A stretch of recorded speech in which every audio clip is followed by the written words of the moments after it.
এটা আজকের নয়, এটা বহুদিনকার। যখন ভাঙড়ের ওপর দিয়ে রায়চক বারাসাত রাস্তা হবে বলেছিল, সিঙ্গুরে যখন শিল্পর নাম করে জমি আটকানো হলো, নন্দীগ্রামে যখন জমি আটকানো হলো, নয়াচরের শিল্প যখন আটকানো হলো, তাহলে এই তৃণমূল কংগ্রেস যারা জমি রক্ষার কথা বলেছিল তারা কার্যত আজকে জমি হাঙরে পরিণত হয়েছে। শুধু তারদা মৌজার ওই জমি নয়, গোটা ভাঙড়বর্ষে ভাঙড়ের সব জায়গার সোনা ফলা জমি, আলাকুলের নাংলার নাঙ্গলবেকির মাঠ, আমাদের ওখানে হাতিশালার জলাশয় জলাভূমি, ওদিকে তারদার যে বিপুল পরিমাণ জমি, সমস্ত জমি এখন জমি মাফিয়াদের নজরে, এবং এই জমি মাফিয়াদের নেতৃত্ব দিচ্ছে তৃণমূল কংগ্রেস। সেটা কোনো সময় রাকেশের নামে হতে পারে, কোনো সময় অন্য কোনো নামে হতে পারে। আর এই যে জমি লুট, গরিব মানুষের লুট হচ্ছে, জলা জমি বজায় হচ্ছে, বুঝিয়ে দেওয়া হচ্ছে, রামসার সাইট নষ্ট করা হচ্ছে, ওয়েটল্যান্ড ধ্বংস করা হচ্ছে, আর অবৈধ নির্মাণ হচ্ছে। গোটা ভাঙড়ের যে সমস্ত কৃষিক্ষেত্র, সেই কৃষিক্ষেত্রের নিকাশি নালা ধ্বংস হবে আগামী দিন। এই তো বৃষ্টিতে গোটা জমি লণ্ডভণ্ড, আগামী দিন আসবে যেটা গোটা ভাঙড়ের মানুষ বর্ষাকালে কোনো চাষ করতেই পারবে না। এই যে নিকাশি নালা, গোটা যে নয়নজুলিগুলো আছে, জলাজমি আছে, যাভাবে ভরাট করা হচ্ছে, জমি কেন্দ্র করে যে রাজনীতি হচ্ছে, এই তৃণমূল কংগ্রেস ভয়ঙ্করভাবে তার সঙ্গে সম্পৃক্ত এবং যুক্ত। আসলে পার্টির একটা কর্মসূচি ছিল যে আমরা 16 থেকে 24 পাড়ায় পাড়ায় যাব জনসংযোগ করতে, সেখানে মানুষের কাছে আমরা মানুষের কথা পৌঁছে দেব। সেই কর্মসূচির প্রেক্ষাপটে আজকের একটা আমাদের আলোচনা সভা ছিল। তারপর গোটা ভারতবর্ষ জুড়ে যেভাবে বাংলায় কথা বলা মানুষ আক্রান্ত হচ্ছে, যেভাবে বাংলায় শ্রমিক যারা ভিন রাজ্যে পেটের তাগিদে যাচ্ছে বাংলায় কথা বলতে বলে আক্রান্ত হচ্ছে, অথচ আমাদের রাজ্য সরকার তৃণমূল চুপ, একটা কথাও বলে না। গোটা রাজ্যে রাজ্যে বিজেপি বাংলায় কথা বললে মেরে তাড়িয়ে দিচ্ছে, জেসিপি দিয়ে পেলোডারে করে গিয়ে বাংলাদেশ বর্ডারে ছেড়ে দিয়ে আসছে। তার বিরুদ্ধে প্রতিবাদ জানাচ্ছি আমরা।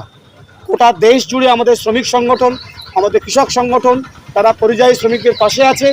রাজ্যেও আমরা এই আওয়াজটা তুলতে চাইছি যে বিজেপি যে ঘৃণ্য কাজ করছে আর তৃণমূলের যে মৌন সমর্থন আছে, তার বিরুদ্ধে আমরা আজকে রাস্তায় নেমেছি।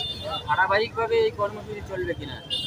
লাগাতার আমাদের এই কর্মসূচি লাগাতার চলবে। আজকের এখান থেকে শুরু হলো, আগামী 30শে আগস্ট পর্যন্ত ধারাবাহিক এই কর্মসূচি চলবে। গোটা বিভিন্ন যে 10টা অঞ্চল আছে আমাদের, সেই 10টা অঞ্চলের কোনায় কোনায় আমাদের এই কর্মসূচি চলবে। মূলত বিজেপি এই স্পেশাল ইন্টেন্সিভ রিভিশনের নাম করে আসলে মানুষকে ভোটার তালিকা থেকে বাদ দেওয়ার চক্রান্ত, যারা বিজেপিকে ভোট দেয় না তাদেরকে ভোটার তালিকা থেকে বাদ দেওয়ার চক্রান্ত। এর বিরুদ্ধে তৃণমূলের যে লড়াই করার কথা, তৃণমূল সেই লড়াই লড়ছে না। তৃণমূলের লড়াইয়ের দুধে অনেক জল আছে, সেই বিষয়ে মানুষকে সচেতন করতে এবং লাল ঝান্ডা এই লড়াইতে আছে, এইটা মানুষের কাছেই বার্তা নিয়ে যেতে আজকে সভা মিছিল হয়েছে। বিহারে ভোটার তালিকা রিভিশন বলে যা হচ্ছে, বিহারের বিরোধী দলনেতা তেজস্বী যাদবের নাম বাদ দিয়ে দিয়েছে, ওটা ছ্যাদলামো হচ্ছে। এর আগে মহারাষ্ট্র দেখেছো ভোটার বেড়ে গেছে শেষ দফায়, তখন ওখানে ভোটার বাড়লে বিজেপির লাভ, তাই ভোটার বেড়ে গেছে। দিল্লিতে দেখেছো ভোটার বাড়লে বিজেপির লাভ, লাস্ট মোমেন্টে প্রচুর ভোটার বেড়ে গেল। আর বিহার বা পশ্চিমবঙ্গের মতো জায়গায় ভোটার কমলে বিজেপির লাভ, ওই জন্য ভোটার কমানোর চেষ্টা হচ্ছে। এবং এতে হিন্দু মুসলমান নির্বিশেষে সব মানুষকে অত্যাচার করা হচ্ছে, বিভিন্ন অংশের মানুষের নাম ভোটার তালিকা থেকে বাদ যাচ্ছে। আর এটার সাথে অনুপ্রবেশের প্রশ্নকে যুক্ত করে গোটা দেশ জুড়ে মূলত সংখ্যালঘু মানুষ, বাংলাভাষী মানুষ সম্পর্কে ঘৃণা তৈরি করার চেষ্টা হচ্ছে। মূলত বিজেপি শাসিত রাজ্যগুলোতে যেভাবে এই রাজ্য থেকে যাওয়া শ্রমিকরা, পরিযায়ী শ্রমিকরা, বাংলাভাষী যে ধর্মেরই হন না কেন, তাদেরকে যেভাবে মারধর করা হচ্ছে, অত্যাচার করা হচ্ছে, তার প্রতিবাদে রুখে দাঁড়ানোর জন্য মানুষের কাছে আবেদন জানিয়েছি। বাংলায় আগে ভোটার তালিকা রিভিশনের প্রশ্ন আসুক, কি ক্লজ দেয় দেখা যাক। ওই কাগজ আমরা এইভাবে ছিঁড়ে ফেলে দেবো। বাংলার মানুষকে সুপ্রিম কোর্টের কথা নিয়ে আমরা নির্বাচন কমিশনের কাছে যাব। সুপ্রিম কোর্ট বলেছে আধার, ভোটার, এপিক এগুলো কেন গ্রাহ্য হবে না নাগরিকত্বের প্রমাণ হিসেবে। ভোটার তালিকায় কারচুপি হয় সবাই জানে।